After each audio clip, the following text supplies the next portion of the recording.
All right, so you're ready to record your first podcast. Do you have a microphone? Who's going to distribute for you? Do you have a studio? What about the editing? All right, everyone relax because I think I have the answer. Anchor app. Yeah, Anchor. It's free. They distribute Spotify, Apple, many more. There's creation tools that allow you to edit and create your podcast from your phone, your laptop, or your personal computer.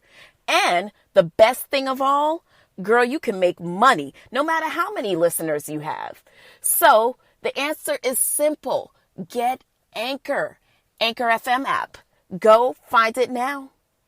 Tell them a seat at the table sent you. Come and knock on our door. We've been waiting for you. Where the kisses are hers and hers and his. Three's company too. Yes. All right. You're tuned into an all new episode of A Seat at the Table podcast. And yes, I did need to sing that song for myself because I have a confession to make. I'm hella tired and I low-key didn't feel like doing the show today, but you know what? Consistency is key. And quite frankly, sometimes people have to get you out of your comfort zone to get you to do the things that you need to do for the places that you have to go. All right. So, hey, I hope you guys enjoyed the smooth, grooving sounds of my neighbor cutting his lawn next door and not giving me any peace. Yes. All right. So what the fuck's going on with you guys, man? All right. First of all, I told you guys that I went back to work like maybe it's probably 3 weeks now. And that's been, I don't know if interesting is necessarily the right word to use as much as like disturbing. Okay. So I go to work yesterday, right? And I work for a private chain of retail apparel and footwear stores, right? So the owner often comes by, and he's a really nice guy. So he often comes by to, do menial tasks, especially I realize when he thinks that no one is watching the land, and so he needs to check up on it. So it's me and 2 other coworkers there, right? He comes, we're all busy doing work. He is bringing in like transfers from other stores. Do you know that this nigga let a customer in the store to shop? We're closed for business. We're closed. I was mortified. Like the fact that, first of all, we're not even supposed to be working because the state is under a mandatory lockdown.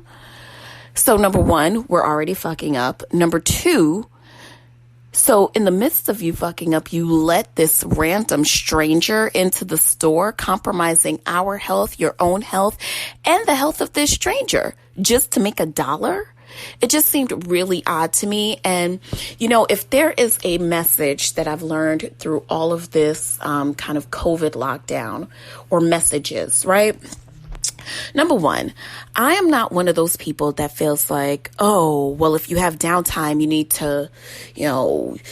to have like 7 side gigs, when, on your Instagram profile, you're a personal trainer, you're a motivational speaker, you're a dance instructor, you're a songwriter, and you're also an influencer. Like, girl, bye. But like, the flip side of that is, we should all be coming out of this having learned something new, having done something new, having, reached another level of mindfulness and consciousness. We've had enough time, instead of all of us just kind of walking around here looking like Biafri Africans with distended stomachs and skinny shoulders because we can't go outside. We're not getting any vitamin D and all we do is eat. It would be nice if, like, for me, another level of mindfulness is what's necessary. Now, that's just for me. I don't know about you. But anyways, how you doing? Huh? How you doing, mommy? I am, let me ask you a question. Does love change your countenance at all? And here's what I mean by that. I know a lot of times I be using these big SAT words and shit. But like your countenance, meaning like your facial expression or your body language or your behavior. I mean, okay, so countenance is really like, that's a word that like my grandmother would use, like, oh, you have to have a better countenance, you know, like something like that. Like it's basically your behavior. Fancy term, French term, if you will, for like behavior, you know, the charm that you use. Any which ways. I am one of those people that, and I think that this is by and large most people, because it's been scientifically proven that when you are in love or you're feeling love or whatever the case is, you do have a different energy because biologically your body's releasing chemicals and things like that that are being stirred up by all them juices that you feel, honey. So I always feel like my countenance is different if I am not only like involved with someone, but if I'm happy, you know, and I always look at things when I am in, I don't even want to say a relationship, because sometimes, you know, we've had this conversation. A lot of you get your meaning for relationships out of what the title is or what you assume are the rules of engagement of your relationship. You tend to feel empowered by it. But, you know, I think that like, it's always, I'm one of those people that like, if I am in a happy space romantically, like that kind of salts my entire world. Like I look at things through different eyes. I never think of just myself. I always think of myself with this person and kind of what the relationship means. And I kind of move from that perspective.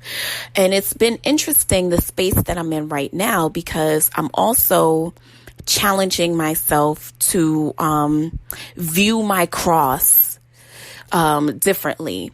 And, you know, Michael Bernard Beckwith of the Agape Church out in Los Angeles actually gave, he did an Oprah talk, Super Soul Sunday talk, and he talked about the cross being representative of a spiritual place that we are often in. So the Christian cross is often representative of, you know, the up and down is your vertical relationship with God, and then, your vertical relationship with God, and horizontally is your relationship with man. And that comes with its own baggages, and where those two intersect is the place that oftentimes can be burdensome, because sometimes what you want in your relationship with God conflicts for what you want with your relationship with man. And so what I mean by that is my challenge right now is to try to have equi-focus on both perspectives in my life.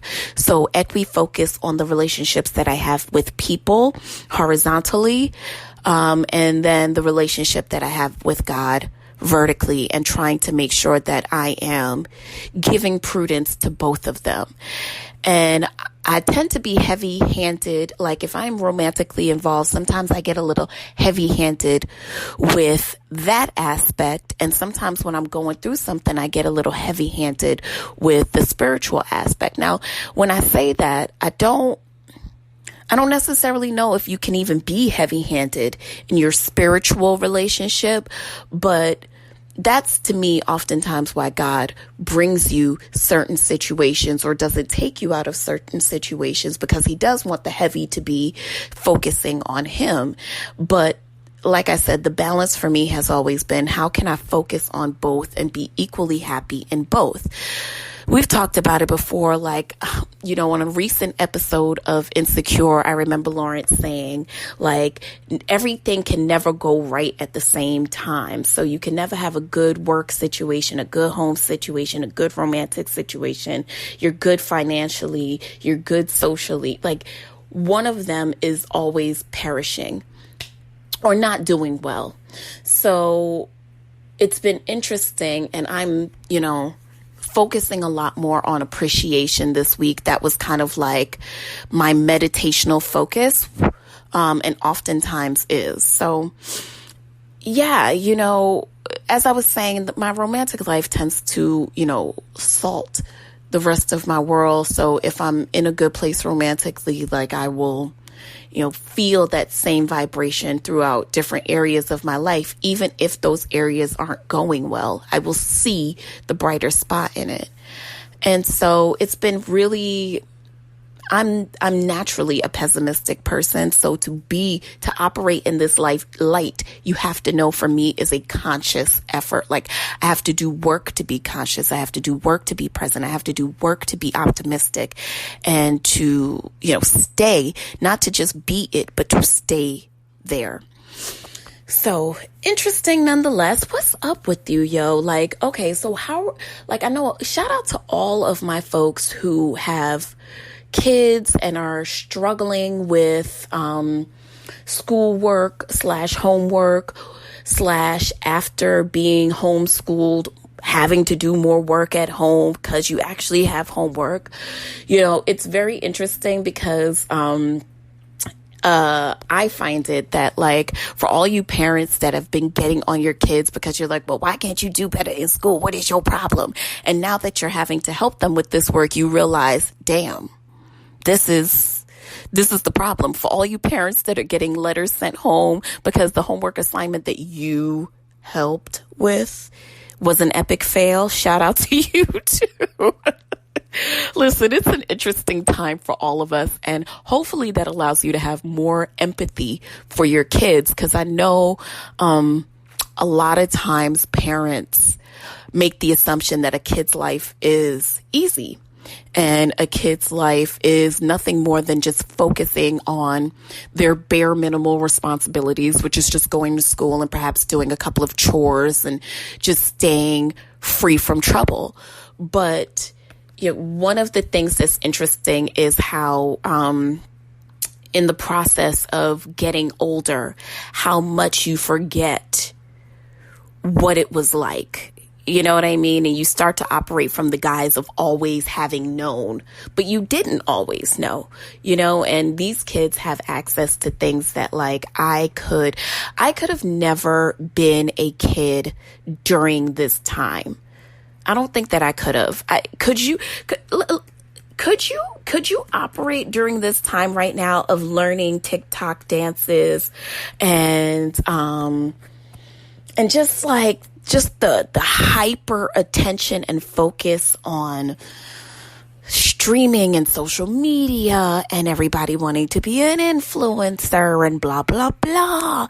Like, wild, bro. Absolutely wild. I couldn't have done it. And I am always in awe at the kids who are doing it and doing it with such style and grace, not meaning that they aren't getting in trouble, just meaning that, they are conscious, which is hard. It's hard. You know what I mean?